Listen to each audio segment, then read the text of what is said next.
पेश किया। अगर इसके अमाउंट की बात करूं तो दिल थाम के बैठ जाए, गिरना नहीं डरना नहीं जी।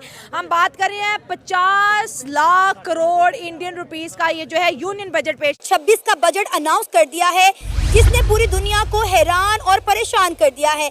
इंडिया ने 575 बिलियन डॉलर का बजट अनाउंस किया है और अपने डिफेंस बजट को बढ़ाकर 6,81,000 करोड़ इंडियन रुपीस का ये जो है यूनियन बजट पेश किया गया।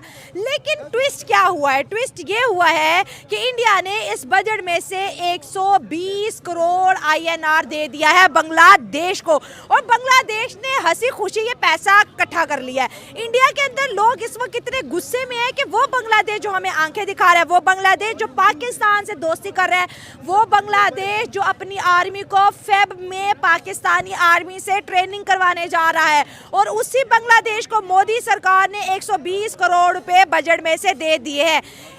बांग्लादेश पाकिस्तान के साथ खड़ा है और उसके बावजूद भी इंडिया ने इतनी बड़ी अमाउंट दे दी। क्यों? ख्याल में अभी जो ये यूनस सरकार है ये इलेक्टेड सरकार नहीं है। अच्छा। और यानी बांग्लादेश के जो अवाम है उन्होंने मुंतखब नहीं किया है, हाँ। लेकिन फिर भी इंडिया अपनी पोजीशन बचाने के लिए कोशिश कर रहा है, उनको पैसे दे रहा है। हाँ। उधर से चाइना भी वहाँ पे इन्वेस्टमेंट कर रहा है, यानी वो उनको ऐसे लोन दे रहा है, 1% पे उनको लोन दे रहा है, और उनको कहते हैं कि तुम लोगों ने पैसे 20-20 साल बाद देने हैं। लेकिन फिर भी इंडिया ने अपनी पोजीशन बचाने के लिए, यानी वो चाहता है कि मैं ये जो अपना एशिया है यहाँ पे एक सुपर पावर उभर के आऊँ। अच्छा। देखो अमेरिका किस तरह सुपर पावर बना था, वो पहले अपने रीजन में सुपर पावर बना था, यानी उन्होंने फ्रेंच को, उन्होंने सारी जो कॉलोनीज थी उनको खत्म किया और फिर वहाँ पे सुपर पावर बना।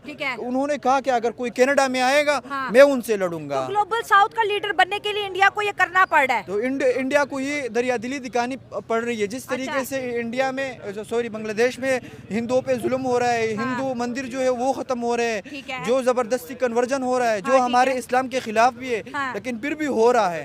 लेकिन इंडिया को इस पे गुस्सा भी बहुत है, और उन्होंने इस चीज को इंटरनेशनल यूनाइटेड नेशन में लेके गए कि बांग्लादेश जो हिंदू माइनॉरिटीज है उनके ऊपर जो है इस तरह के काम करना बंद कर दे। लेकिन फिर भी वो कर रहा है। क्यों? क्योंकि वहाँ पे जो इंडियन मीडिया है उनमें कुछ ऐसे चैनल्स है जो हिंदू सेंटिमेंट्स है ना, वो हिंदू मुस्लिम इतना किया है कि वो इंडिया की इमेज ही ख़राब कर दी है। अच्छा। असल में इंडिया में इतनी ख़राब सिचुएशन नहीं है जो वो उनकी मीडिया दिखाता है। यानी वो छोटे छोटे काम करते हैं। अगर फॉर एग्जांपल एक जगह है उसका नाम मुसलमान के नाम पे है, तो योगी आदित्यनाथ जो गुजरात का सीएम है उन्होंने ये भी बदल लिया। यूपी का सीएम है उन्होंने ये भी बदल लिया। तो ये खबर कोई बड़ी नहीं है, छोटी सी बात है। नाम बदल लिया। हमारे यहाँ भी बहुत सारी जगह है जो हिंदुओं के नाम पे है, लेकिन ये क्रिश्चियन नगर हो गया। हाँ, तो ये छोटे छोटे कामों की वजह से वो इंडिया की इमेज उन्होंने खराब कर दी। इंडिया की आवाम इस वक्त जो गुस्से में है अपनी सरकार पे कि आपने हमारे टैक्स का पैसा बांग्लादेश को क्यों दिया। हम तो चाहते हैं कि बांग्लादेश के साथ बिल्कुल उसी तरह से बिहेव किया जाए जैसे कि पाकिस्तान के साथ किया जा रहा है, क्योंकि पाकिस्तान और बांग्लादेश बहुत बड़ा मिशन करने जा रहे हैं। फेब में पाकिस्तानी आर्मी बांग्लादेश की आर्मी को ट्रेनिंग दी जा रही है। 1971 के बाद इतना बड़ा ट्विस्ट आया, दोनों आर्मीज मिलके बॉर्डर पे एक्सरसाइज करेगी, और बांग्लादेश के बॉर्डर के सामने कौन है?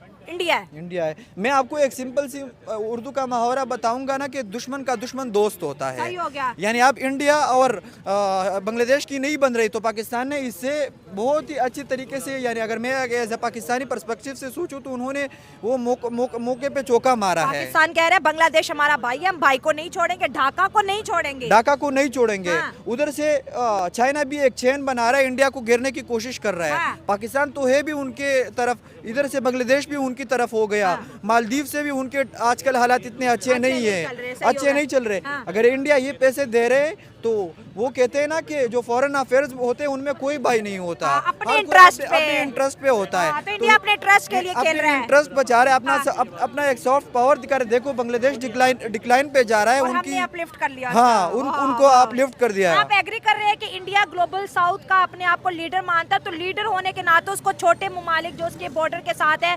उसको गुर्बत से बचाना है। इसलिए इंडिया ने 120 लाख करोड़ जो है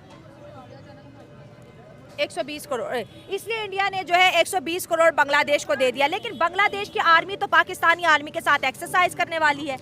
इसमें अगर जिस तरह भाई ने बात की ना, मैं इसमें एक चीज़ ऐड करना क्या? चाहूँगा कि सबसे जो बड़ी ताकत होती है ना, वो आवाम की ताकत होती सही है। हो गया। अगर बांग्लादेश का जो रुझान है वो पाकिस्तान की तरफ आ रहा है, तो वो सिर्फ़ और सिर्फ जो बांग्लादेशी अवाम है उसकी वजह से है। अगर हम डॉक्टर यूनुस की बात कर लें, वो जिस तरह से यूनाइटेड नेशन में जो स्पीच हुई उसमें जो शहबाज शरीफ जो हमारे प्राइम मिनिस्टर ऑफ पाकिस्तान है, उन्होंने जिस तरह से उनको बैक किया और जिस तरह से सपोर्ट किया और जिस तरह से लोग जो बांग्लादेश की आवाम है वो पाकिस्तान में आ रही है, तो इंडिया को इस बात का बहुत ज़्यादा दुख है कि वो क्यों इतने ज़्यादा करीब आ रहे हैं, क्योंकि उनकी जो 60-70 साल की जो मेहनत थी उस पर पानी फिर रहा है। तो इंडिया को तो दुख होगा ना। इंडिया ने शेख हसीना के जमाने में बांग्लादेश को बहुत पैसा दिया है। बांग्लादेश को अभी तक इलाज इंडिया में होता है और मुफ्त में होता है। इसी तरह से वो तो जिस तरह सीख रहे हैं कि भाई ये बांग्लादेश हमारे साथ कर क्या रहा है। इसी तरह से, लेकिन अब ये इसी तरह से होगा, ना वो निकला जा रहा, ना वो बाहर निकाला जा रहा, निकल रहा है ना उगल रहा है। ना निकल रहा है ना उगल रहा है। अब अगर देखा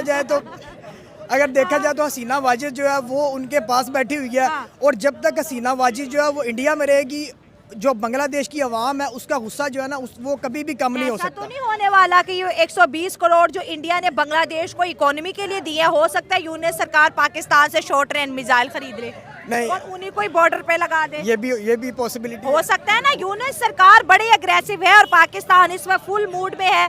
पाकिस्तान खेल रहा है। मोदी साहब ने भी अपना किंग प्ले कर दिया, 120 करोड़ बांग्लादेशियों को दे दिए। आप क्या बांग्लादेशी अवाम सोचेगी कि यार हमें आज भी एंटी इंडियन नैरेटिव पे काम करना है, या थोड़ा पोलाइट हो जाना बेहतर है? मैं अगर बता दूं ना, इंडिया सपोर्ट कर रही थी बांग्लादेश को भी, लेकिन साथ साथ जो शेख हसीना वाजिद की गवर्नमेंट थी उनको भी सपोर्ट कर रही थी, लेकिन वो अपनी जो अपोजिशन थी ना वो उनको एज ए डिक्टेटर ट्रीट कर रही थी। सारे अपोजिशन जेल में थे। तो वो जो सेंटिमेंट है ना, मैं शेर हूँ, शेख हसीना कहती हूँ, शेर जंगल का बादशाह होता है। जंगल का बादशाह होता है, पर आवाम की ताकत का तो कोई मुकाबला नहीं कर सकता। तो इस वजह से भी वो बांग्लादेश में एंटी इंडिया नैरेटिव बिल्ड हो गया। यानी उनको सिर्फ शेख हसीना के साथ अच्छे टाइज नहीं रखने चाहिए थे, उनके अवाम के साथ अच्छे टाइज रखने चाहिए। अगर आप एशिया में देखें इस वक्त, तो जो सेकंड लार्जेस्ट जो इमर्जिंग सुपर पावर है वो no doubt after China India है। इंडियन इकोनॉमी ज़्यादा है, इंडियन के सेक्टर्स जो हैं वो बहुत ज़्यादा हैं। ये एक डिफरेंस तो ये है। दूसरी बात ये है कि ज़ाहिर बात है वो हमारे से इकोनॉमिकली स्ट्रॉन्ग है। हमारे यहाँ आप ये जो भी बजट पेश होता है ना, अब लास्ट टाइम हमारा 68 बिलियन का था, 78 बिलियन का था, जिसमें से हमारे पास 45 बिलियन जो था वो हमारा रेवेन्यू था। रिमेनिंग हमने एड्स और लोन लेके उसको फुलफ़िल किया था। और उसके बाद आप ये देख लें कि जो है प्रोविंसेस को बजट देने के बाद, उनके फंड्स देने के बाद, फेडरल गवर्नमेंट के पास तो इवन कि अपनी सैलरीज देने के लिए भी पैसे नहीं होते।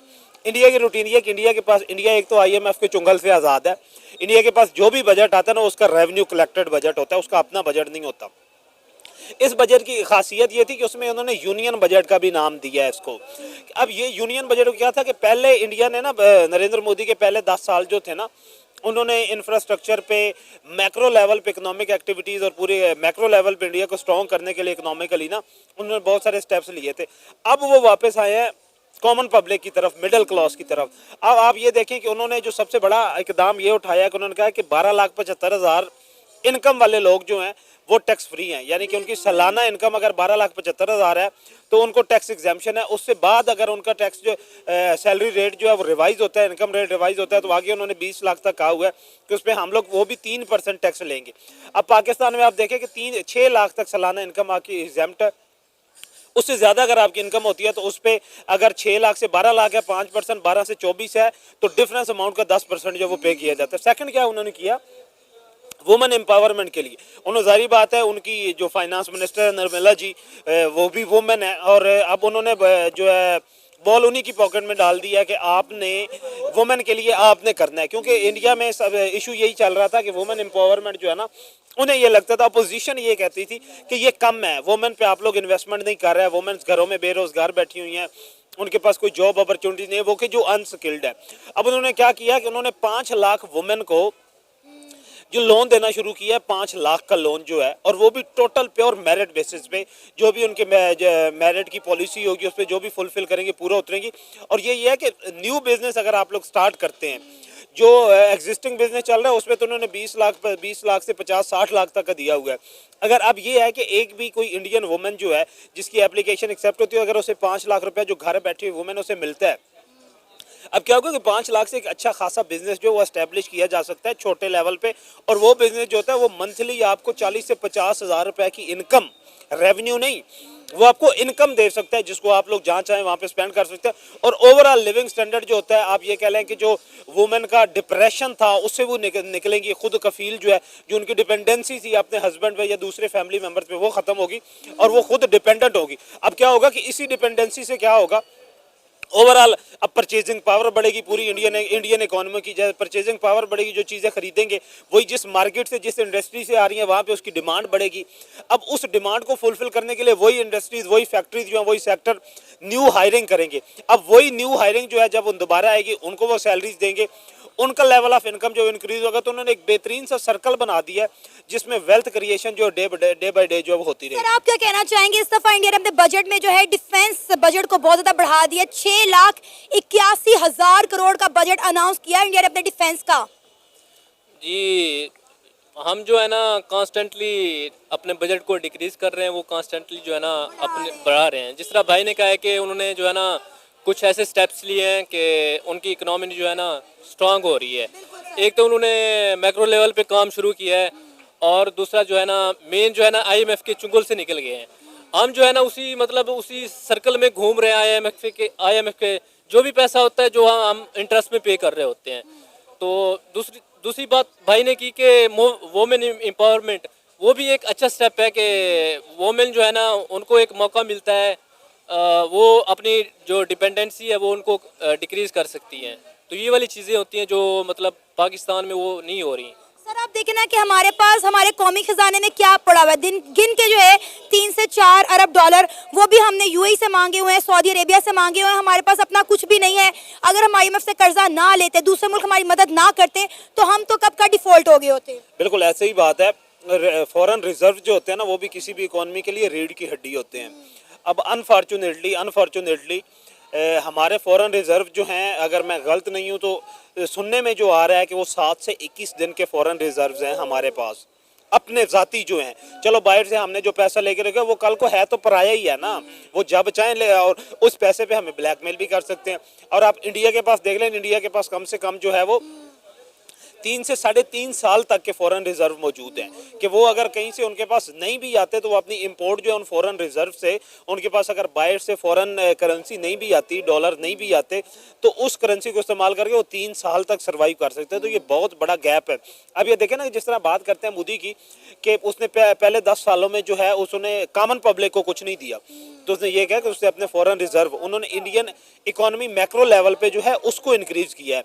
अब उसके बाद अब क्योंकि उसके पास सरप्लस में बजट आ गया है, अब वो टैक्सेस में कट लगा रहे हैं, टैक्स कम कर रहे हैं, सेल टैक्स कम कर रहे हैं, इनकम टैक्स कम कर रहे हैं, विद होल्डिंग टैक्स जो है वो कम कर रहे हैं, डायरेक्ट इनडायरेक्ट टैक्सेस में उन्होंने तमाम इंडस्ट्रीज को, जो कॉमर्स सेक्टर है उसको उन्होंने एडवाइस किया है कि आप लोग भी जो है इंडस्ट्रियल सेक्टर को परवान चढ़ाने के लिए आप लोग अपना टैक्स शरह जो है वो कम करें।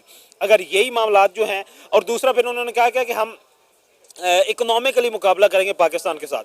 पाकिस्तान ने भी कहा है कि हमारी मैशत जो है वो इंडिया से, हम इंडिया का मुकाबला करेंगे, हम इंडिया से ज़्यादा ग्रो करके दिखाएंगे, तेज़ी से ग्रो करके दिखाएंगे। ये बहुत अच्छा शगुन है इंडिया के लिए भी और पाकिस्तान के लिए भी। हम दोनों मुकाबला करें इकोनॉमी में।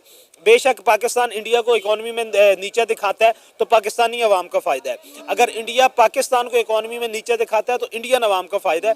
ओवरऑल क्या होगा कि पूरी आपकी जो साउथ एशिया का आपका रीजन है उसमें लिविंग स्टैंडर्ड इंक्रीज होगा, लेवल ऑफ इनकम जो है वो इंक्रीज होगा, तो आपके कंट्रीज जो है वो तरक्की करेंगे। सबसे इंटरेस्टिंग बात यह है कि इंडिया ने अपने बजट में अपने हमसाय ममालिक का ख्याल रखा है, उनके लिए भी बजट अनाउंस किया है। श्रीलंका की बात करें हम, अफगानिस्तान की बात करें हम, म्यांमार की बात करें, और बांग्लादेश के लिए और उनके लिए भी जो है बजट अनाउंस किया गया है और करोड़ों में अनाउंस किया गया है।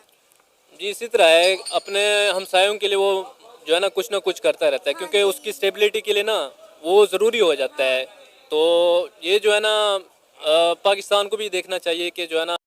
जय हिंद, नमस्कार दोस्तों वैसे आप सभी को बता दूं कि भारत और पाकिस्तान का कोई मुकाबला नहीं है, ना ये साइज़ के बराबर में हैं, हमारे बराबर में बैठते हैं, और ना ही ये दुनिया भर के अंदर इम्पोर्टेंट के मामले में भारत के बराबर पाकिस्तान बैठता है। पर पाकिस्तान को बड़ी खुजली रहती है कि ये भारत के बराबर में अपना तुलना करे अब बजट जब भारत का आया है तो उसके देख कर के पाकिस्तान को बहुत बड़ी मिर्ची लगी है, क्योंकि भारत की बजट की बात करें तो यह 550 बिलियन डॉलर से 570 बिलियन डॉलर्स के आसपास की कीमत का है, जबकि पाकिस्तान अपना बजट मात्र 8 बिलियन का लॉन्च करता है।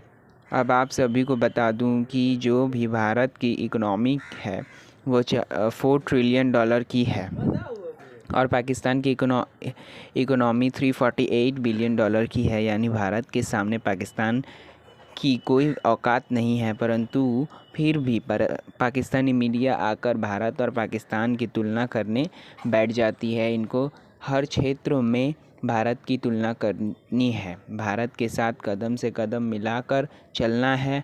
पर जब बात आती है पैसों की तो पाकिस्तान के पास कितना पैसा है वो आप सभी को पता है। इन्होंने 2-4 बिलियन डॉलर अपने विदेशी मुद्राओं भंडार के अंदर रखे हुए हैं, वो भी यूएई और सऊदी अरब में मांग कर रखे हुए हैं। इनके पास खुद का कोई पैसा नहीं है।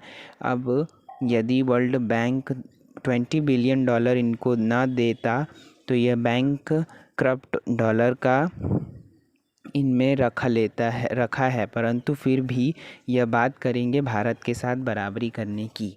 वीडियो अच्छी लगी तो वीडियो को लाइक शेयर सब्सक्राइब करना ना भूलें। मिलते हैं अगले वीडियो में, तब तक के लिए जय हिंद।